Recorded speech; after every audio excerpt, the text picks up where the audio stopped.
त्या काळात सुद्धा भ्रष्टाचार झाला. तुम्ही जर कालचा सामना वाचला असेल, त्या संदर्भातला जो आमचा अग्रलेख आहे तो वाचला असेल, तर तुम्हाला तानाजी सावंत आणि त्याच्या आधीचे आरोग्यमंत्री सार्वजनिक आरोग्य खात्याच्या पैशाचा कसा अपहार करत होते हे तुम्हाला कळेल. धनंजय मुंडे को जो आरोपी करना चाहिए लेना चाहिए, इससे जो वीडियो फोटो वायरल महाराष्ट्र में जिस तरीके की तस्वीर सामने आई संतोष देशमुख, देखिए संतोष देशमुख की हत्या हुई, हत्या कैसी हुई आप देखिए. महाराष्ट्र में या देश में आज एक सिनेमा चल रहा है, छावा सिनेमा चल रहा है. वो छावा सिनेमा का जो एंड है, अंत का पार्ट है आधा घंटा, वो बहुत ही बेरहमी से कुछ दिखाया है कि औरंगजेब ने किस क्रूरता से छत्रपति संभाजी की हत्या की. यही रिप्लिका संतोष देशमुख में, उसके मर्डर में बहुत ही क्रूरता से उसको मारा गया है बीड़ में. उसी क्रूरता से उसके टुकड़े टुकड़े कर दिए, फिर उसके शरीर पर, उसके मुंह पे पेशाब किया ये लोगों. ये सभी लोग किसके हैं? ये सभी लोग धनंजय मुंडे के कार्यकर्ता है, और रिकॉर्ड है. तो ऐसे में अगर एक मंत्री मंत्रिमंडल कैबिनेट में बैठा है तो जांच कैसी होगी? जांच हो गई है, चार्जशीट हो गई है, लेकिन ये लोगों को बचाने की पूरी कोशिश सत्ता के माध्यम से हो जाएगी. तो धनंजय मुंडे को सबसे पहले कैबिनेट से दूर करना चाहिए, उनका इस्तीफा लेना चाहिए, उनको हटाना चाहिए, उनको बरतरफ करना चाहिए.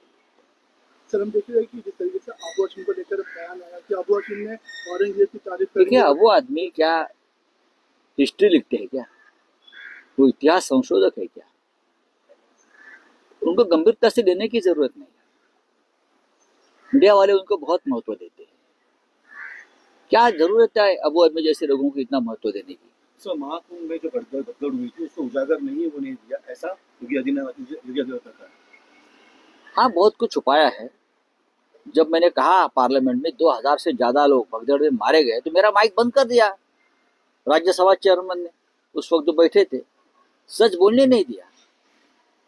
दिल्ली रेलवे प्लेटफॉर्म पर भी 200 से ज्यादा लोग भगदड़ में मारे गए, वहां भी आंकड़ा छुपाया. अव्यवस्था थी वो ठीक है, लेकिन लोग मारे गए. उस अव्यवस्था की वजह से हजारों लोग मारे. आज भी 5 से 6 हजार लोग लापता है. वो कहाँ गए? चलिए थैंक यू. कि मतदार से धोखाधड़ी हो रही है. तालिका अध्यक्षपदी सुनील राऊत यांची निवड.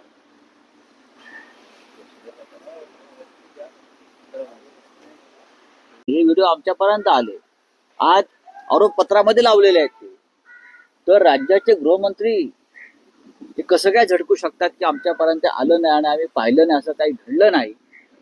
धडधडीत पुरावे असताना जर गृहमंत्र्यांना माहीत नसेल तर ते गृहमंत्री पदावर त्यांची मानसिकता नाही व्यवस्थित काम करण्याची. खऱ्या अर्थाने राठोडचा जसा राजीनामा घेतला तसा आदित्य दादा आमदारकीचा देखील राजीनामा घेतला. मी मागेही म्हणालेलो आहे, नैतिकता या सरकारच्या, खास करून भारतीय जनता पक्षाच्या, शिंदे गटाच्या आसपासही फिरकत नाही, घाबरते. नैतिकता यांच्या सरकारच्या आसपास यायला घाबरते की माझं वस्त्रहरण करतील, माझ्यावरच बलात्कार करतील, माझा स्वारगेट करतील, अशी नैतिकतेला भीती वाटते या महाराष्ट्रामध्ये. राऊत साहेब, आणखी एक वाद नव्यानं निर्माण झालेला आहे. अबू आझमी यांनी काल म्हटलंय की औरंगजेब हा क्रूर प्रशासक नव्हता. त्यावरून प्रचंड. अबू आझमीला इतकं महत्व का देता तुम्ही? अबू आझमी का इतिहास संशोधक किंवा इतिहास लेखक आहेत का? नाही ना. तुम्ही मीडियाचे लोक अबू आझमी सारख्या लोकांना जे आपल्या इतिहासावरती गुळण्या टाकतायत त्यांच्याकडे तुम्ही दुर्लक्ष केलं पाहिजे. तुम्ही त्याला महत्व देताय, तुम्ही औरंगजेबाचं महात्म्य वाढवताय अशा गोष्टीतून. छत्रपती संभाजी महाराज काय, छत्रपती शिवाजी महाराज काय हे समजून घेण्यासाठी अबू आझमीची गरज नाही. आम्ही सक्षम आहोत ना.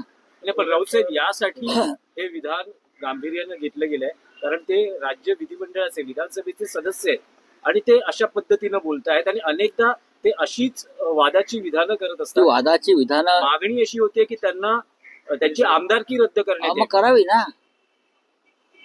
कायद्यात जर तशी तरतूद आहे तर सरकार थांबले कशा करता? सरकारने थांबू नये.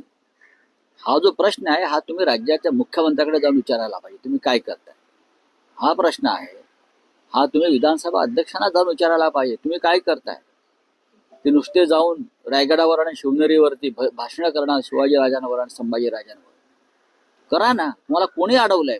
नाही, पण राऊतसाहेब ते समाजवादी पार्टीचे जसे आमदार आहेत तसेच ते महाविकास आघाडीचेही मला सदस्य असं आहेत. वाटत नाही ते आमचे महाविकास सदस्य, आघाडीने- मला असं वाटत नाही ते त्यातून बाहेर पडले. तुम्ही जर मागचा गेल्या काही महिन्यातले त्यांच्या घडामोडी किंवा त्यांचा कार्यकाल जर पाहिला तर ते महाविकास आघाडीत आहेत असं मला दिसत नाही. धनंजय म्हणाले सहआरोपी करतील का? काय वाटतं या सर्व मागणी पण होते विरोधकांकडून सहआरोपी करा धनंजय मुंडेंना असं म्हणत होते. सहआरोपी कशाला? आरोपी का नाही? सहआरोपी हा प्रकार असतो का? सहआरोपी म्हणजे आरोपीच. हे सगळे जे बीडमध्ये घडलंय आणि घडवलं गेल्या काही वर्षात ते बीडचे पालकमंत्री असलेल्या मुंडे यांच्याकडनंच घडलेलं आहे ना. त्यांच्या पाठिंब्याशिवाय, त्यांच्या राजकीय आश्रयाशिवाय अशा प्रकारचं मिर्झापूर बीडचं होऊ शकत नाही.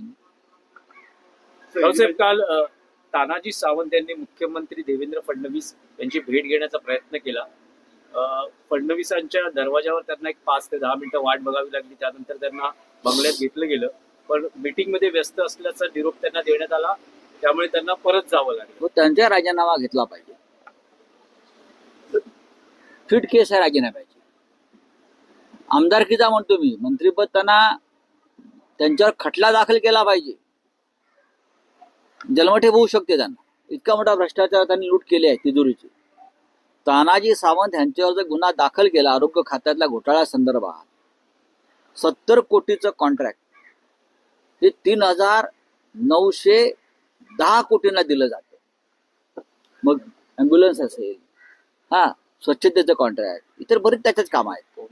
3,910 कोटीला 70 कोटीचं कॉन्ट्रॅक्ट दिलं जातं. ही जर तिजोरीची लूट असेल तर अशा माणसांना विधानसभेत सुद्धा बसण्याचा अधिकार नाही. त्यांच्यावर सरकारनं ताबडतोब खटला दाखल केला पाहिजे.